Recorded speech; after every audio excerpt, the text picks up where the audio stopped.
toch maar weer even lekker een kort verhaal. Want ik dacht, de vakantie begint. En dan gaan jullie zonder kort verhaal de vakantie in. Dat kan toch niet? Daarbij had ik ook helemaal geen zin meer om administratieve dingetjes te doen. En dan is een kort verhaal tussendoor soms eigenlijk wel ontzettend leuk, eventjes. Dus toen was ik aan het zoeken. Eigenlijk kwam ik een kort verhaal tegen die ik niet leuk vond. Maar op dezelfde website kwam ik er een andere tegen. En die heet The Velveteen Rabbit. Is van Margery Williams. En het is een van de grote Amerikaanse klassiekers. Geldt als een enorm hartverwarmend leuk verhaal. Maar ik had het dus nog nooit gelezen. Ik ken alleen The Velveteen Rabbit. Die titel die komt me ontzettend bekend voor. Als iets waar iedereen altijd helemaal blij van wordt. Dus samen met jullie ga ik nu ontdekken hoe leuk de Velveteen Rabbit is.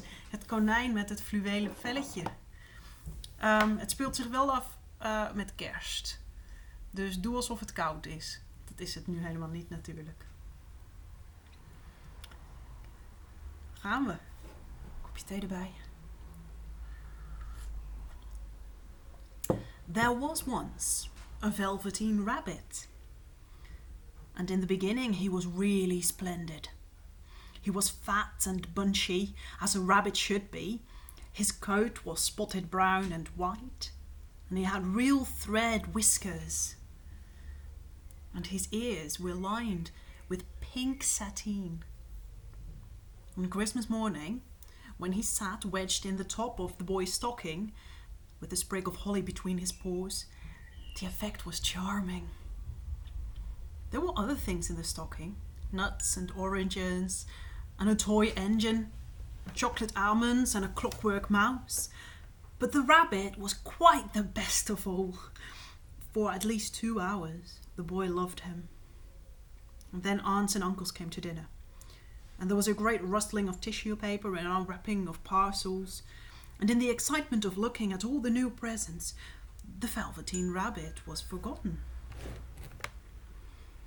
For a long time, he lived in the toy cupboard or on the nursery floor, and no one thought very much about him. He was naturally shy, and being made only of velveteen, some of the more expensive toys quite snubbed him. The mechanical toys were very superior, and looked down upon everyone else. They were full of modern ideas, and pretended they were real. The model boat, who had lived through 2 seasons and lost most of his paint, caught the tone from him and never missed an opportunity of referring to his rigging in technical terms. The rabbit could not claim to be a model of anything, for he didn't know that real rabbits existed. He thought they were all stuffed with sawdust like himself. He understood that sawdust was quite out of date and should never be mentioned in modern circles. Even Timothy, the jointed wooden lion, who was made by the disabled soldiers and should have had broader views, put on airs and pretended he was connected with government. Between them all, the poor little rabbit was made to feel himself very insignificant and commonplace. And the only person who was kind to him at all was the skin horse. The skin horse had lived longer in the nursery than any of the others. He was so old that his brown coat was bald in patches and showed the seams underneath. Most of the hairs in his tail had been pulled out to string bead necklaces. He was wise, for he had seen a long succession of mechanical toys arrive to boast and swagger and by and by break their mainsprings and pass away. And he knew that they were only toys and would never turn into anything else. For nursery magic is very strange and wonderful, and only those playthings that are old and wise and experienced, like the skin horse, understand all about it. "What is real?" asked the rabbit one day, when they were lying side by side near the nursery fender before Nana came to tidy the room. "Does it mean having things that buzz inside you and to stick out handle?" Real isn't how you are made, said the Skin Horse. It's a thing that happens to you. When a child loves you for a long, long time, not just to play with, but really loves you, then you become real. Does it hurt? Asked the rabbit. Sometimes, said the Skin Horse, for he was always truthful. When you are real, you don't mind being hurt. Does it happen all at once, like being wound up? He asked, or bit by bit. It doesn't happen all at once, said the Skin Horse. You become. It takes a long time. And that's why it doesn't often happen to people who break easily, or have sharp edges, or who have to be carefully kept. Generally, by the time you are real, most of your hair has been loved off, your eyes drop out, you get loose in the joints and very shabby. But these things don't matter at all, because once you are real, you can't be ugly, except to people who don't understand. I suppose you are real, said the rabbit. And then he wished he had not said it, for he thought the Skin Horse might be sensitive. But the Skin Horse only smiled. The boy's uncle has made me real, he said. That was a great many years ago. But once you are real, you can't become unreal again. It lasts always. The rabbit sighed. He thought it would be a long time before this magic called real happened to him. He longed to become real, to know what it felt like. And yet the idea of growing shabby and losing his eyes and whiskers was rather sad. He wished he could become it without these uncomfortable things happening to him. There was a person called Nana who ruled the nursery. Sometimes she took no notice of the playthings lying about, and sometimes, for no reason whatever, she went swooping about like a great wind and hustled them all away in cupboards. She called this tidying up, and the playthings all hated it, especially the tin ones. And the rabbit didn't mind it so much, for wherever he was thrown, he came down soft. One evening, when the boy was going to bed, he couldn't find the china dog that always slept with him. Nana was in a hurry, and it was too much trouble to hunt for china dogs at bedtime, so she simply looked about her, and seeing that the toy cupboard door stood open, she made a swoop. Here, she said, take your old bunny. He'll do to sleep with you. And she dragged the rabbit out by one ear and put him into the boy's arms.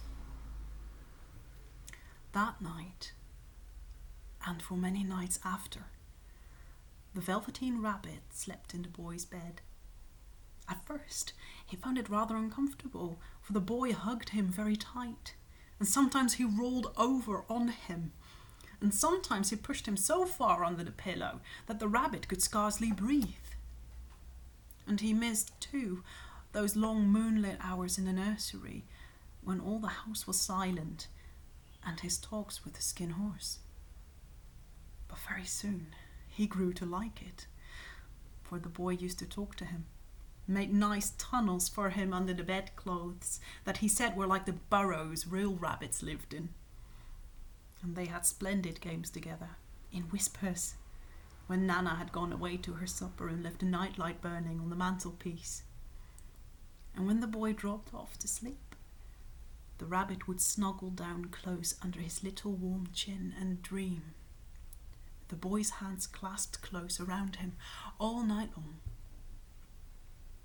And so time went on, and the little rabbit was very happy. So happy, he never noticed how his beautiful velveteen fur was getting shabbier and shabbier, and his tail had coming unsoon, and all the pink rubbed off his nose where the boy had kissed him.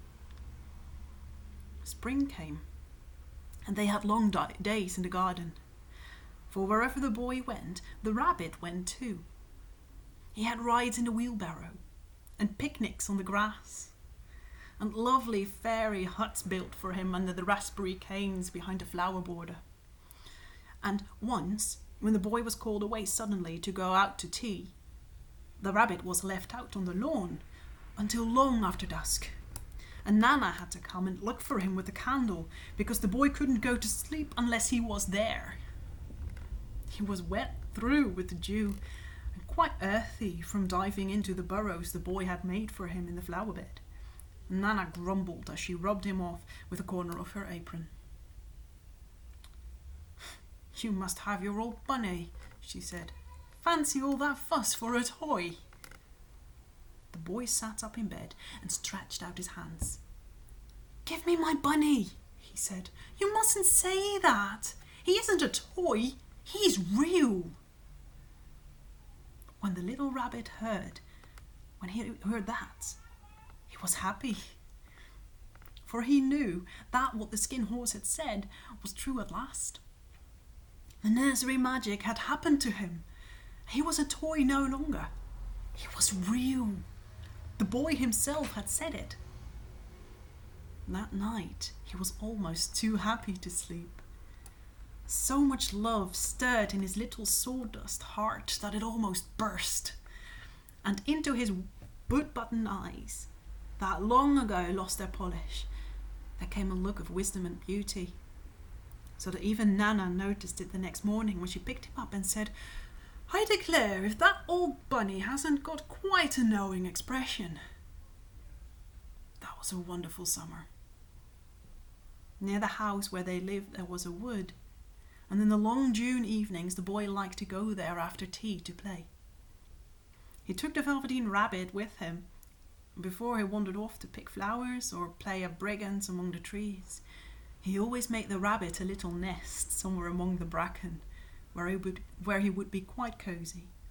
For he was a kind-hearted little boy, and he liked Bunny to be comfortable. One evening, while the rabbit was lying there alone, watching the ants that ran to and fro between his velvet paws in the grass, he saw two strange beings creep out of the tall bracken near him. They were rabbits like himself, quite furry and brand new. They must have been very well made, for their seams didn't show at all, and they changed shape in a queer way when they moved. One minute they were long and thin, and the next minute fat and bunchy, instead of always staying the same like he did. Their feet padded softly on the ground, and they crept quite close to him, twitching their noses, while the rabbit stared hard to see which side of the clockwork stuck out, for he knew that people who jump generally have something to wind them up. But he couldn't see it. They were evidently a new kind of rabbit altogether. They stared at him, and the little rabbit stared back. All the time their noses twitched. "Why don't you get up and play with us?" one of them asked. "I don't feel like it," said the rabbit, for he didn't want to explain that he had no clockwork. "Huh," said the furry rabbit. "It's as easy as anything." And he gave a big hop sideways and stood on his hind legs. "I don't believe you can," he said. "Well, I can," said the little rabbit. "I can jump higher than anything." He meant when the boy threw him, but of course he didn't want to say so. "Can you hop on your hind legs?" asked the furry rabbit. Oh, that was a dreadful question, for the Velveteen Rabbit had no hind legs at all. The back of him was made all in one piece, like a pincushion. He sat still in the bracken and hoped that the other rabbits wouldn't notice. "I don't want to," he said again. But the wild rabbits have very sharp eyes, and this one stretched out his neck and looked. "He hasn't got any hind legs," he called out. "Fancy a rabbit without any hind legs!" And he began to laugh. "Well, I have," cried the little rabbit. "I've got hind legs. I'm sitting on them." "Well, then stretch them out and show them me, like this," said the wild rabbit, and he began to whirl around and dance till the little rabbit got quite dizzy. "I don't like dancing," he said. I'd rather sit still. But all the while he was longing to dance, for a funny, new tickly feeling ran through him, and he felt he would give anything in the world to be able to jump about like these rabbits did. The strange rabbit stopped dancing and came quite close. He came so close this time that his long whiskers brushed the Velveteen Rabbit's ear. And then he wrinkled his nose suddenly and flattened his ears and jumped backwards. "He doesn't smell right," he exclaimed. "He isn't a rabbit at all. He isn't real." "Well, I am real," said the little rabbit. "I am real. The boy said so." And he nearly began to cry. Just then there was a sound of footsteps, and the boy ran past near them. And with a stamp of feet and a flash of white tails, the two strange rabbits disappeared. "Come back and play with me," called the white rabbit. "Oh, do come back. I know I'm real." But there was no answer. Only the little ants ran to and fro. The bracken swayed gently where the two strangers had passed. The Velveteen Rabbit was all alone. "Oh dear," he thought. "Why did they run away like that? Why couldn't they stop and talk to me?" For a long time he lay very still, watching the bracken and hoping that they would come back. But they never returned. And presently the sun sank lower and the little white moths fluttered out, and the boy came and carried him home. Weeks passed, and the little rabbit grew very old and shabby. But the boy loved him just as much. He loved him so hard that he loved all his whiskers off, and the pink lining to his ears turned grey, and his brown spots faded. He even began to lose his shape, and he scarcely looked like a rabbit anymore, except to the boy. To him, he was always beautiful, and that was all that the little rabbit cared about. He didn't mind how he looked to other people, because the nursery magic had made him real. And when you are real, shabbiness doesn't matter. And then one day, the boy was ill. His face grew very flushed, and he talked in his sleep. And his little body was so hot that it burned the rabbit when he held him close. Strange people came and went in the nursery, and a light burned all night, and through it all the little Velveteen Rabbit lay there, hidden from sight under the bedclothes, and he never stirred, for he was afraid that if they found him, someone might take him away, and he knew that the boy needed him. It was a long, weary time, for the boy was too ill to play, and the little rabbit found it rather dull with nothing to do all day long.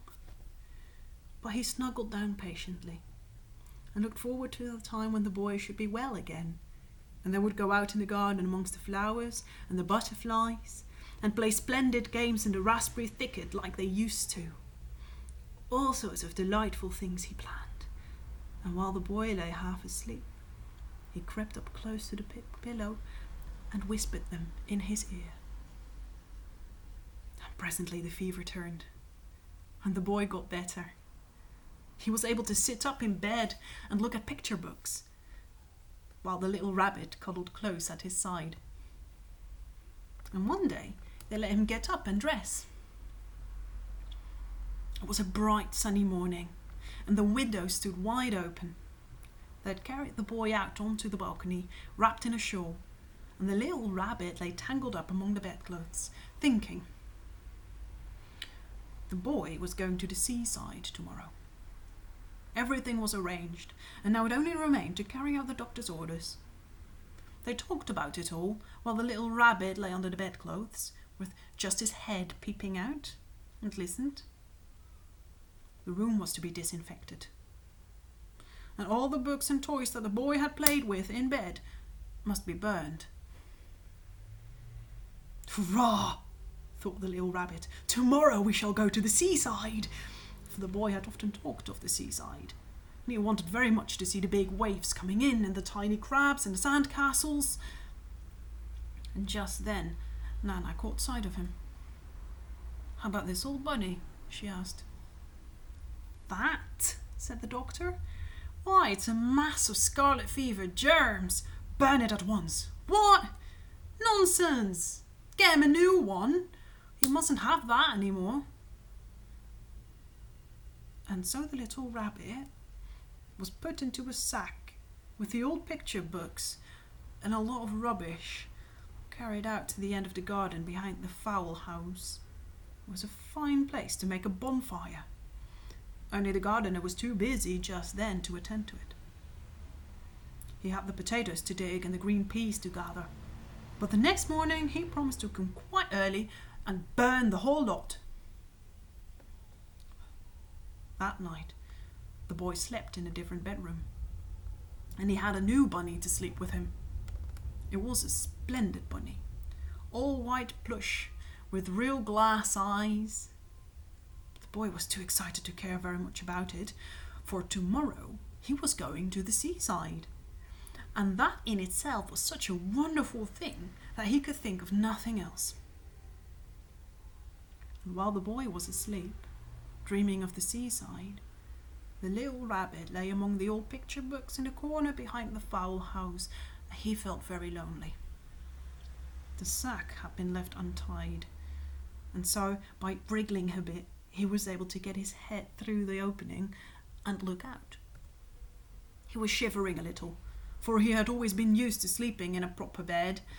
By this time his coat had worn so thin and threadbare from hugging that it was no longer any protection to him.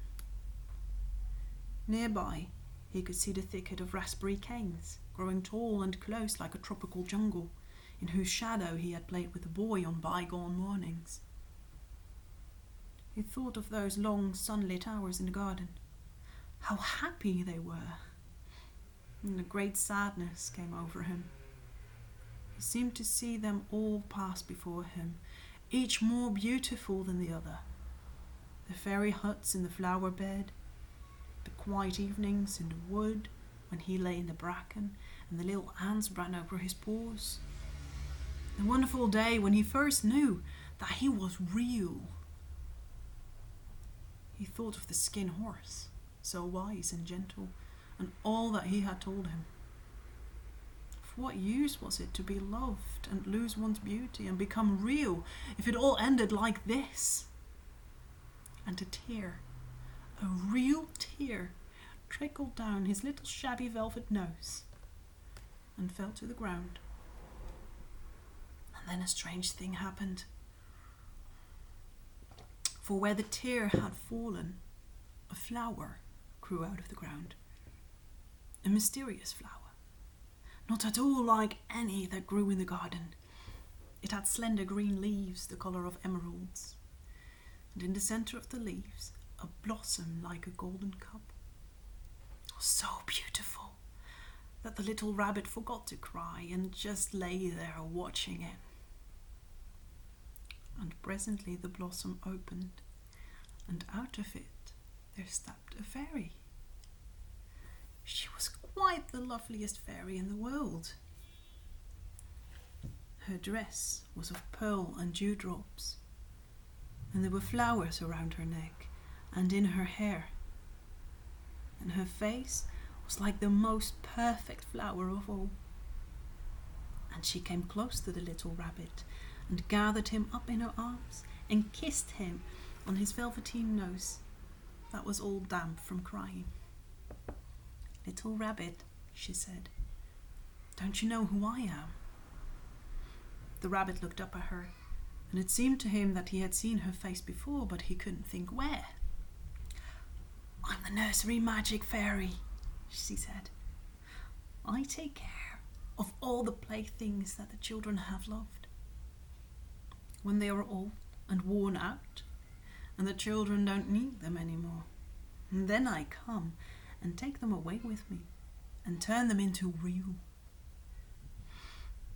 "Wasn't I real before?" asked the little rabbit. "You were real to the boy," the fairy said, "because he loved you. Now you shall be real to everyone." And she held the little rabbit close in her arms and flew with him into the wood. It was light now, for the moon had risen. All the forest was beautiful, and the front of the bracken shone like frosted silver. In the open glade between the tree trunks, the wild rabbits danced with their shadows on the velvet grass. But when they saw the fairy, they all stopped dancing and stood round in a ring to stare at her. "I've brought you a new playfellow," the fairy said. "You must be very kind to him and teach him all he needs to know in Rabbitland, for he's going to live with you forever and ever." And she kissed the little rabbit again and put him down on the grass. "Run and play, little rabbit," she said. But the little rabbit sat quite still for a moment and never moved. For when he saw all the wild rabbits dancing around him, he suddenly remembered about his hind legs. He didn't want them to see that he was made all in one piece. He did not know that when the fairy kissed him that last time, she had changed him altogether. And he might have sat there for a long time, too shy to move, if just then something hadn't tickled his nose. And before he thought what he was doing, he lifted his hind toe to scratch it. He found he actually had hind legs. Instead of dingy velveteen, he had brown fur, soft and shiny. His ears twitched by themselves and his whiskers were so long that they brushed against the grass.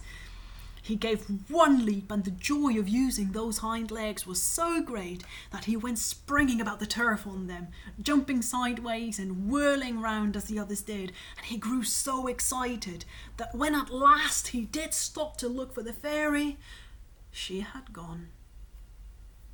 He was a real rabbit at last, at home with the other rabbits. Autumn passed, and winter, and in the spring, when the days grew warm and sunny, the boy went out to play in the wood behind the house. And while he was playing, two rabbits crept out from the bracken and peeped at him. One of them was brown all over, but the other had strange markings under his fur, as though long ago he had been spotted.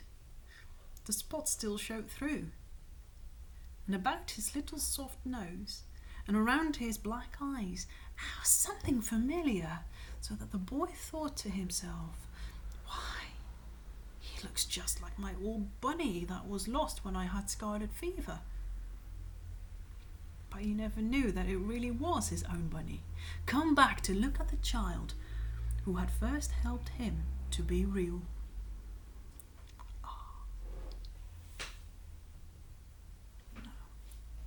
Toch lief. Fijne zomer.